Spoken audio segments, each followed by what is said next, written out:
privilege to be here, of course. And the first slide I wanted to start with was about here. And I'm having a great time. This is the most loving conference I've ever been to. I've never experienced a conference like this before. And it's marvellous. There's a loving energy in interacting with so many people. That's what I've noticed.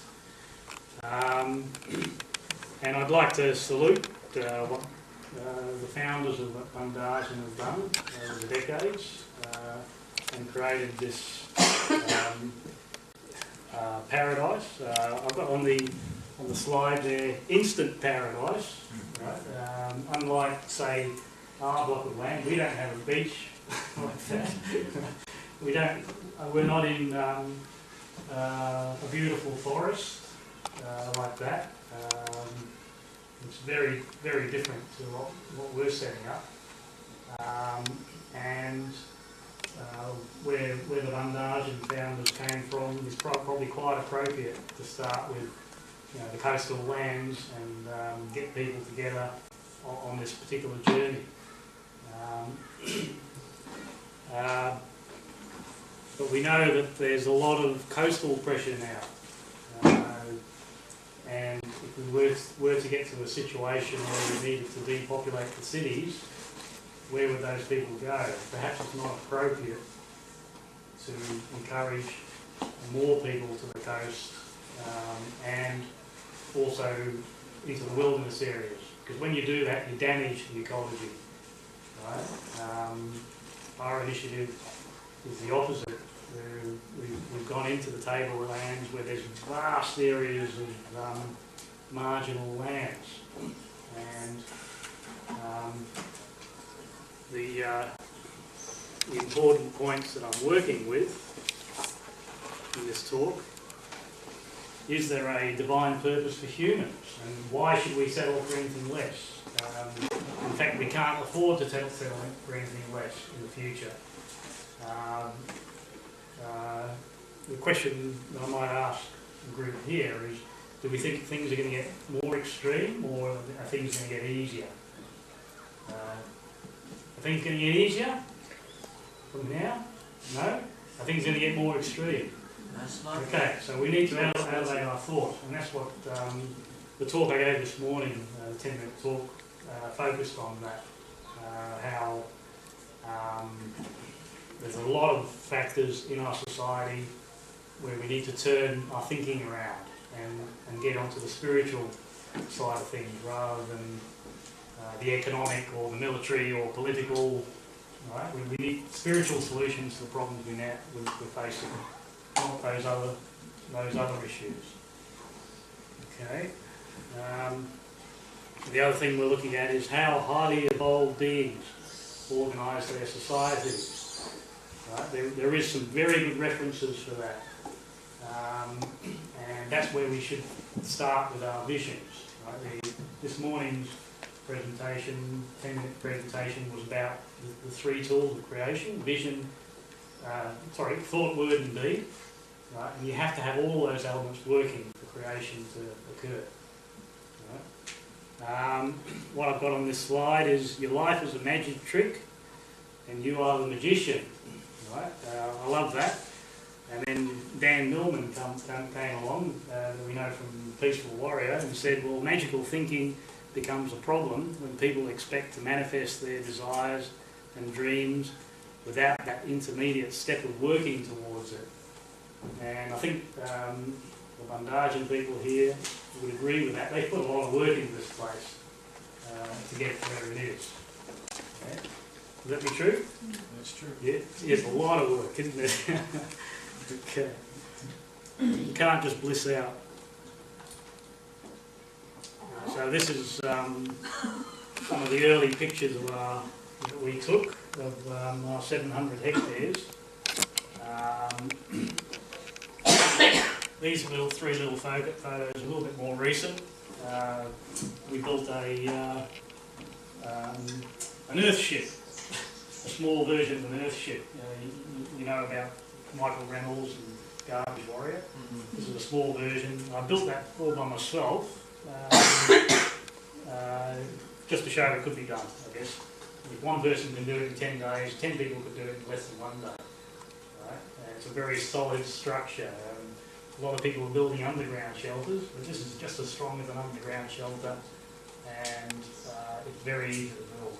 But anyway, quote I've got here is, I love this proverb, vision without action is a daydream, and action without vision is a nightmare. And of course the Bundagen would probably go on with that. On Friday night, when we arrived here, we were reminiscing with Trevor and a couple of other Bundagen founders, and when we visited here maybe 2-3 years ago, they gave us a lot of time, and one of the things that they said was, well, actually I'll tone it down a bit, was be careful about doing the hippie thing. Right? So I think that what they were talking about was anarchy is probably not the greatest model. Right? Sounds great. let's go into the bush and have an instant paradise. I don't think that's how we work. We're spiritual beings, and we need to evolve. Okay. Well, I also mentioned this morning, if you weren't there, that that's not the complete tools of creation. It needs to be from conversations with God, information. The 3 tools of creation are thought, word and deed. The word part of it forms co-creation. Right? Word means communicating to everybody, like we're doing at this conference. So that's really an extremely important part of it. I see groups doing their own thing. Everybody's trying to do their own thing. It won't work like that. We need to get together and collaborate and work together for the future. Okay.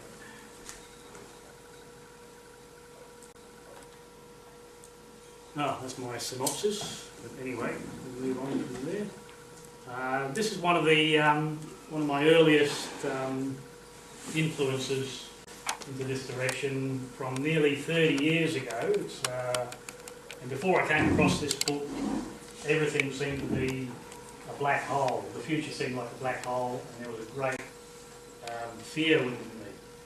Right? And when I came across this book,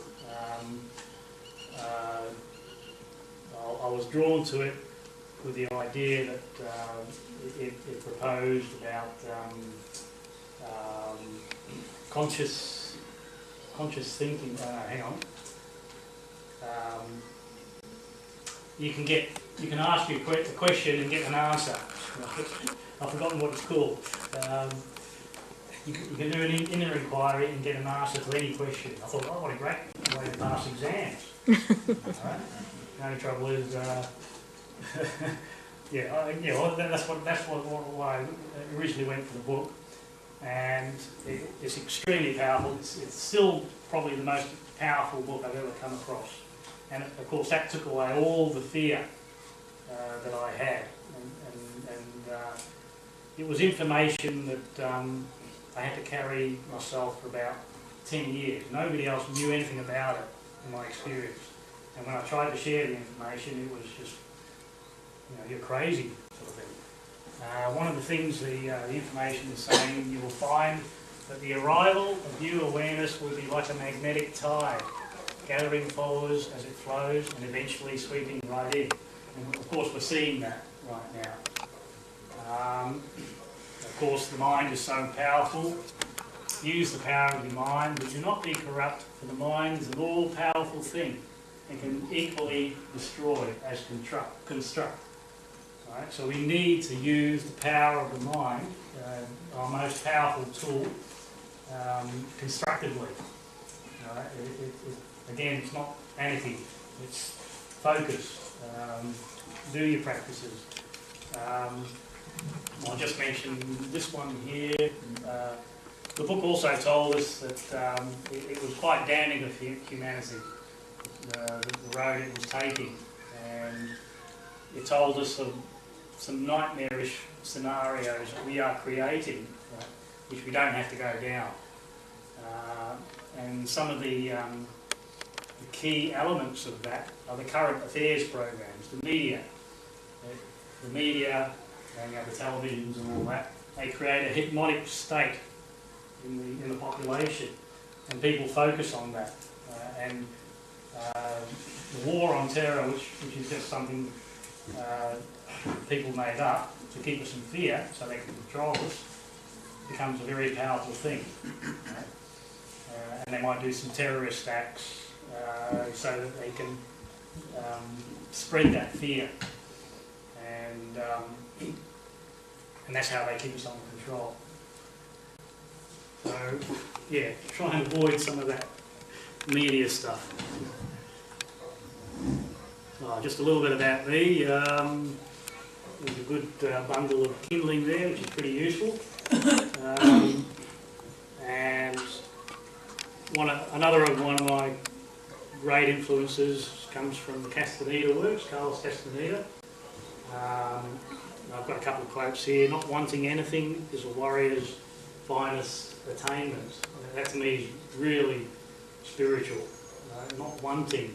Because when you're wanting, the universe obeys your command and gives you the experience of wanting. And so you never actually get anywhere. Another one, "There are no diseases. There is only indulging." Right? Currently we're a very indulgent society and there's lots of diseases. We have to stop the indulging.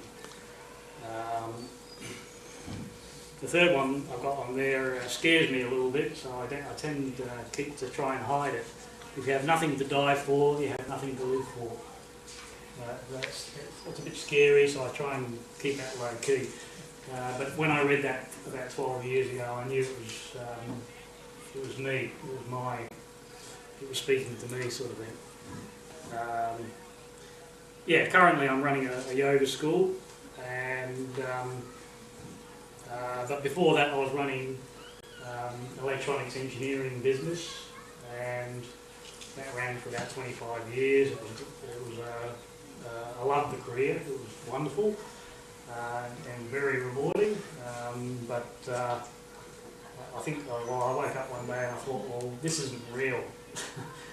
It's consuming all my life. I need to there's other things I need to look at. So that's why I moved into this area here. So this is Magpie House, the centre that we created with Christine 5 or 6 years ago. It's an old heritage building which we restored, and the yoga school, the natural therapies, the spiritual cinema which we've been running for 6 years. And that in itself, just the cinemas, has been an amazing journey. The information you get from those movies is just really powerful, and they keep getting better. Part of our mission statement, we embrace the intention of not seeking to heal nor change anyone, but to empower them to heal or change themselves. So we're about empowerment, not about give me a pill type thing. And it's even that's changing the way we produce that medicine now. You might notice that a lot of natural medicine now is just vibrational. There's no substances involved because you don't need it. It's all frequencies. But I'll mention that a bit later too. Another powerful, we all know the reading theatres, yeah, pretty much, yeah, Anastasia. So that's my personal quote. There is something primal about these books, even the covers, stirring up feelings of great loss, of something forgotten, of how to live, and a powerful yearning to revive our connection with nature. We didn't discover these books until after we bought the land up on the tablelands, 6 months after actually. But obviously it was the right information at the right time. It was a very powerful model. I'll talk about that a bit later too. Yeah, based on the Ringing Cedars model, 1 hectare of land for everyone. This is about 10% of the land area that I'm showing, and just for fun I divided up into 1 hectare lots. Right? It felt a bit crowded to us, so we went to this model instead, about 3 to 4 hectares. The Australian landscape is quite harsh, so we thought that's probably a good idea, and we like our view, so we may subdivide these into half later on. So there's immediately available, just in that 10%, 14 domains, large-sized domains, that we could work on if people are interested. Moving on. Another powerful influence. How many of you know Koa? A couple? Okay. Koa is an individual with a Native American background who, through some very difficult experiences in his earlier life, he met up with the Earth Spirit, or what he calls the Earth Spirit, and they were looking down upon Earth when they popped out of their bodies when they were under great stress, and they said, "Oh, we don't want to go back down there, it's crazy." All the suffering they were undergoing at the time. And the Earth Spirit came to them and said, "No, you've got to go back." The other thing that they said to him was, try and get out of the Northern Hemisphere. So that's why he's in Australia now. And he's teaching bush survival skills. He lives totally independently of the system. He lives out in the bush, makes his own clothes, makes his own shelter, and all that sort of thing. And he's got a very powerful philosophy on freedom. If you depend on going to the shops or something like that, you're no longer free. But I've got some of his videos if people are interested. A couple of the quotes from Koa. When something's not sustainable, we know it's going to end. It speaks for itself. This one's interesting. Last time the economy collapsed, 90% of the people lived in the bush and they had bush tucker knowledge. But now we have 10% and those people don't know the wild foods. They don't have gardens and they don't have food stores. Right, so that's from his philosophy. And we've had crashes before. If we had a crash today, we're in far worse condition than we were 100 years ago, because people don't have gardens now, right? And they used to. It also says we need to rebirth the tribe, otherwise humanity will not survive. I do insane things I wouldn't do if I had a loving tribe around me. And we probably can reflect on that in our own lives. If you've lived in a big city, like we still are, I guess, you don't know your neighbours. Millions of people surround you, but you don't know any of them. And that seems quite insane. So now I'm moving on to some of my own comments. Koa's freedom philosophy is fantastic, but an issue I have is with teaching survival mode in areas of rich wild biodiversity, mostly tropical.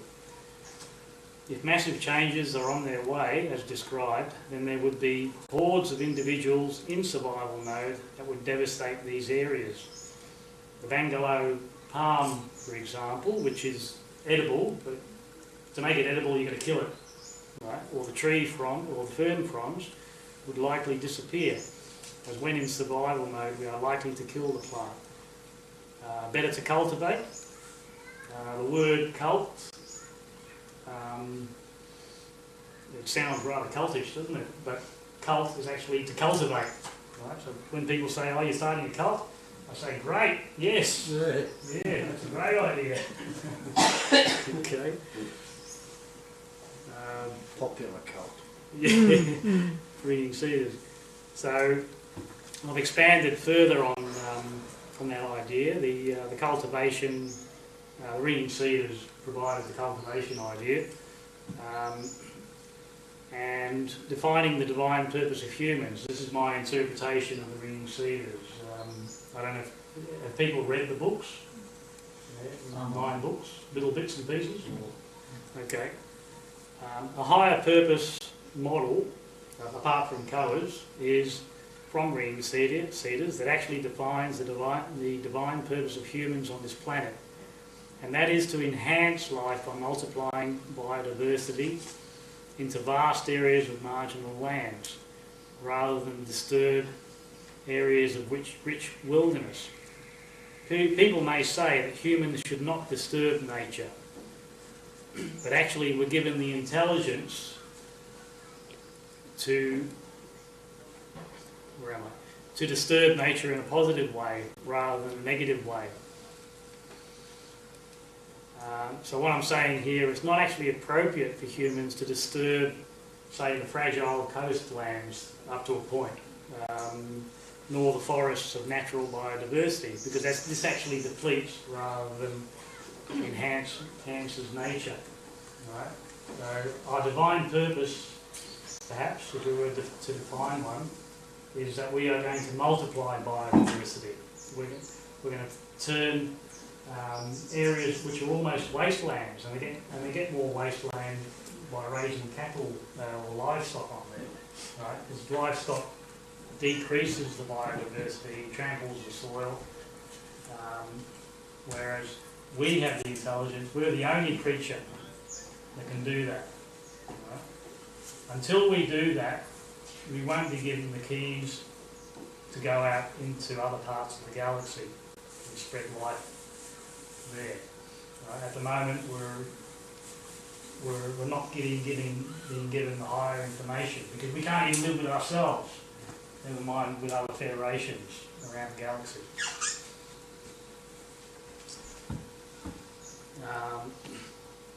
A couple of examples of disturbing or enhancing nature.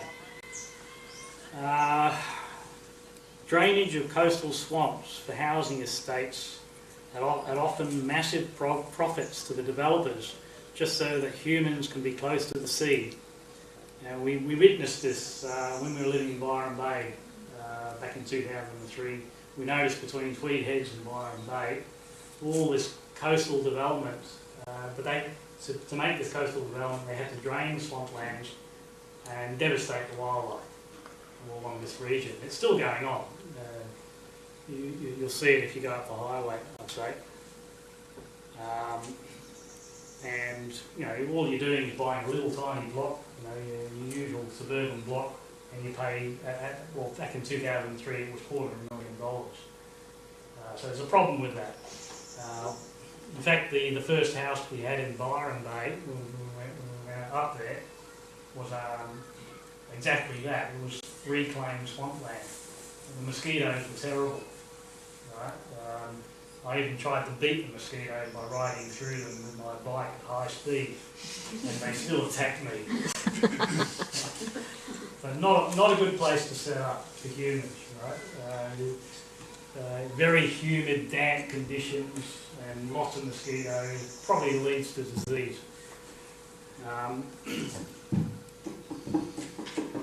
There's probably a lot of paralytic ticks down there, which are not on the tablelands. Another example, again from personal experience, we've lived in the Dandenong Ranges for 25 years, right? And 100 years ago they tried to divide up the Dandenong Ranges into 10-acre lots and give them to the farmers. And they were told, clear the land and farm, right? And that's what they did, they cleared the land, but they found it extremely difficult to grow their crops there. Nature is so powerful there, so the soil is extremely rich, but nature is so powerful there, and they gave up after a while. Right? And we found, trying to grow a veggie garden in the forested areas, surrounded by these huge mountain ash giants. We've got 80-metre tall trees in the block. It was almost impossible. Yeah, so So there's a couple of examples showing us perhaps wilderness is for wild animals. You know, gorillas, chimpanzees, koalas, maybe those ticks. Whereas true biped humans actually walk out of the forest with higher cognition. Yeah, we're not the monkeys. We don't swing from tree to tree or limb to limb.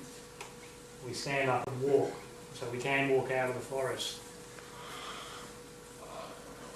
Unfortunately, humans are attracted in disturbed coastal areas or tropical and temperate wilderness, when in fact there are vast areas of marginal lands available that are currently farmed in a damaging way of inefficient monoculture livestock production. The idea from ringing cedars, my interpretation, is to co-create spaces of love throughout these marginal lands. And the book's obviously from Russia. I guess we're not that much different to Russia. We've got vast areas of marginal lands.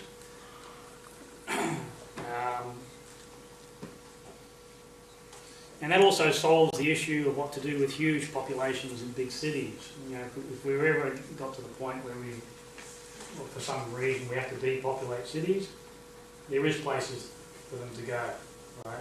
And they can start their divine purpose, perhaps. For each king's domain, there can be introduced hundreds or even thousands of edible plant species that support each other as companions. And life is good. If you watch some of the Ringing Cedars DVDs, one of the claims that Leonid Sharuskin was making, that people on those domains, on those communities, work just 18 hours per week to tend their garden. Whereas Americans, or Western society, we spend about 32 hours per week on average in front of the TV. You can see the contrast there. Which do you choose, sort of thing? Yeah, so 18 hours a week, lovingly tending a garden. And there are very proven techniques that rehydrate landscapes by changing the nature of water flow rather than having to have a river close by to disturb and pollute, such as what we have in large cities, large rivers in most capital cities. Again, we are the only creature that can rehydrate a landscape. Right? We can turn a lot of these marginal lands into gardens of Eden. Right? And that way we are multiplying biodiversity.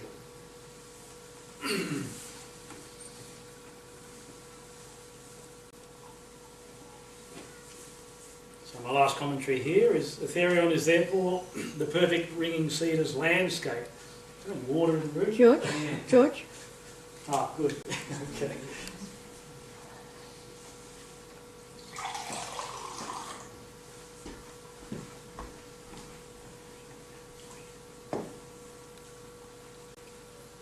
Yeah, lots of water passes through, but very little is harvested.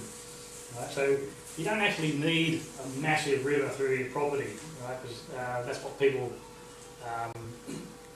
want on their community. Right? They want a massive river going through. It is very nice, but there's not that many massive rivers on properties, is there? Right? So on our property, there's about 10 dams, and that can be improved from there. We can even stop the soil erosion, because there's a couple of large gorges that have developed on the land. And if we don't do something to stop that erosion, we're going to have more gorges. Right? So we've got the intelligence. We've been given that intelligence to change that. So let's start using it.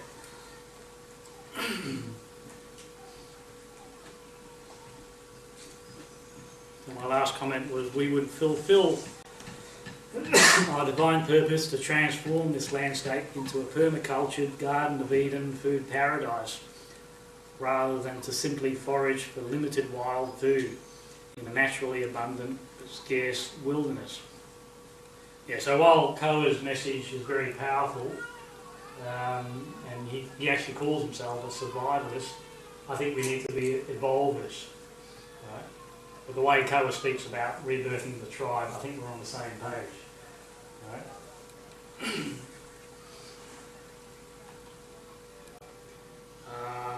Just an example in Victoria of coastal sprawl pressure. This is very recent, I only saw it the other day. The Planning Minister surprise decision to rezone seaside farmland for housing at Phillip Island. I mean, Phillip Island is unique, and they want to zone it for bloody housing. I can't believe it. But anyway, sparked fears for the rest of Victoria's coast. Apparently that's been stopped. It's been stopped, has it?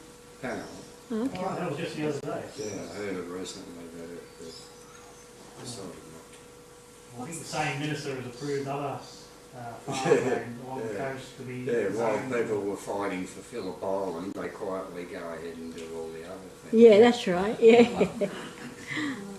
Okay, so it may not be the ideal way for us, for humans to go. The conversation with God material is probably the most powerful influence that we've had on developing this community initiative. Of course, it came through Magpie House, but we were studying Conversation with God in study groups 10 years ago. I'll just read out some of the descriptions. They described how highly evolved beings, or heads, organise their societies. And I suggest that's the initiative that we need to take as a collective. Hebs, or highly evolved beings, do not possess, Hebs caress. That is, they hold, embrace, love and care for things, but they do not own them. A highly evolved being does not have a concept of ownership, right? And the way they've called our idea of ownership is in the next quote. Humans became obsessed with this concept of ownership. Hebs who watch this from a distance, it could be from other worlds perhaps, call this your possession obsession. Right. Well, the next quote is interesting, and it talks about how their societies are structured. Human beings are biologically capable of creating children while they are children themselves, which it may surprise most of you to know they are for 40 or 50 years. In other words, we don't grow up until we're 50 or, right? Childbearing was meant to be an activity of the young, whose bodies are well developed and strong. Child raising was meant to be an activity of the elders, whose minds are well developed and strong. Now, you can either resonate with that statement or not, but it sounds pretty good to me, as opposed to the way we lock our elders up in old people's homes at the moment. Yesterday's co-housing group actually, the discussion actually led on to some co-housing groups which include the elders. So it can go that way if we wanted to.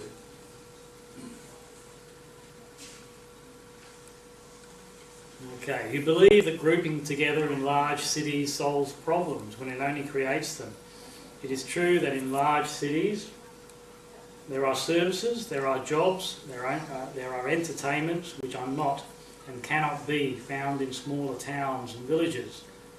But your mistake is in calling these things valuable when in fact they are detrimental. What's an example of that? A brothel or two? Or there might be some other examples you can think of. So if we go on, you've torn apart your families, disassembled your smaller communities in favour of huge cities. In these big cities, there are more people, but fewer tribes or groups or clans, whose members see their responsibility as including responsibility for the whole. Yours has become a singular society rather than a plural one. That is a society made up of individuals rather than groups. And that again speaks for itself. It's the collective energy working as a unified whole, rather than the way we become individuals in a big city.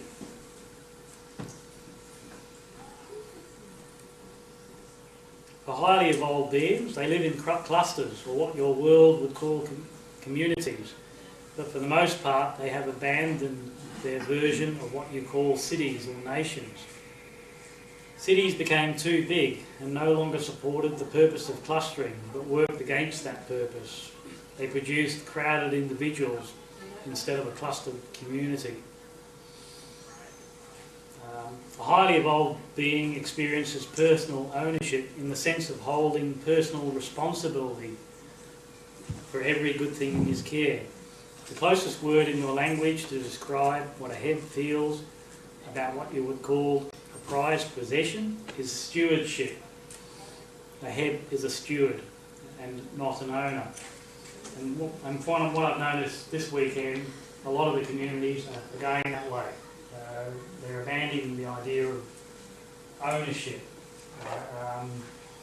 When I had a look at the multiple occupancy legal framework, it's pretty complicated, and I wouldn't choose that because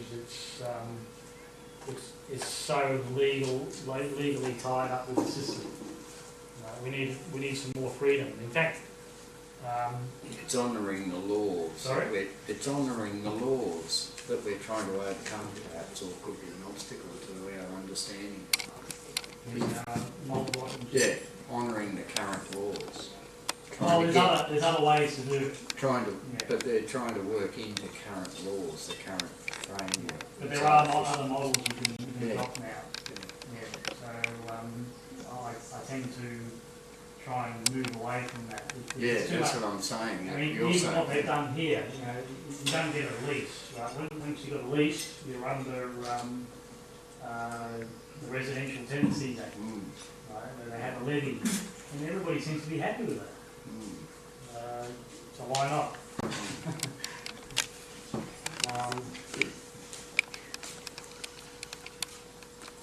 Yeah. Okay. Right. So one of the very recent presentations we had at Magpie House, the blue ones, channeling from the Syrian star system. And you can take the channeling with a grain of salt. I certainly do, but I still take the trouble to listen to what they've got to say. I'm sorry, you're running Sorry? just about to time. Just about time. Somebody else. 5 minutes?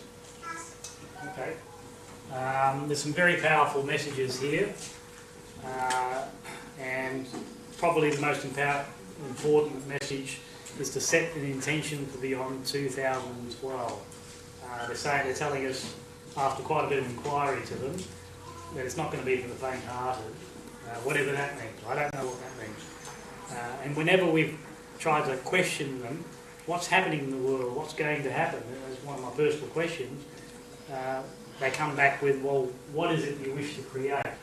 In other words, as we're going to transforming now from the age of Pisces to the age of Aquarius, the age of division into the age of unity, we are being given the power to control our lives, whereas before ignorance was bliss.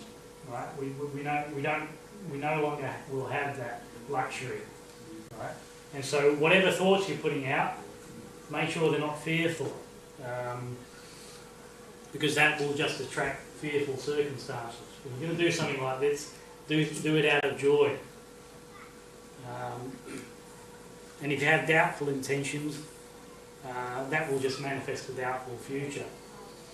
Okay, so that presentation's on 2 hours of CD. If anybody's interested, you can ask me later. So I'm just going to quickly go through another presentation just a couple of months ago. Planetary evolution. There was a number of future life regressions shared at that session, and the scenario is 100 years from now, and I'll just briefly summarise. The world we're going to inherit is very different to what it is now, according to this information. And what they're finding with the past life regression therapists, or particularly Nino, is they're getting more and more clients who confer with this information. They occasionally come across highly evolved souls, and so they take the trouble to ask them what's going on. Right? And this is the information that was transmitted. The future world is very similar. It's almost identical to the descriptions that we found in the Conversation with God, Book 3, the way highly evolved beings run their societies. The children belong to the collective, not to an individual nuclear family. And everybody's got Anastasia-like abilities. Right? Anastasia tells us in her books that she's just human, and we've all got those abilities. Right? We need to ignite those abilities in order to sustain ourselves in the future. Anyway, there's no time to go through that, but there's very powerful information on that. You can ask me later about it if you like. And I've got material which is available. There's more information which confers with that. And I was going to read that out, but there's no time. All natural medicine is vibrational medicine. That's another one of our therapists. Right? It holds the key on how we can flip to the higher frequency, to adopt the light being. Damanhur, we've been asked to bring Damanhur to Australia. I think that's there's other people. Yeah, all right. Sure. So I think we can finish there. There is more information I would have liked to share, but that's fine. I think we've covered a lot. So, thank you very much. I think there's a focus group straight after.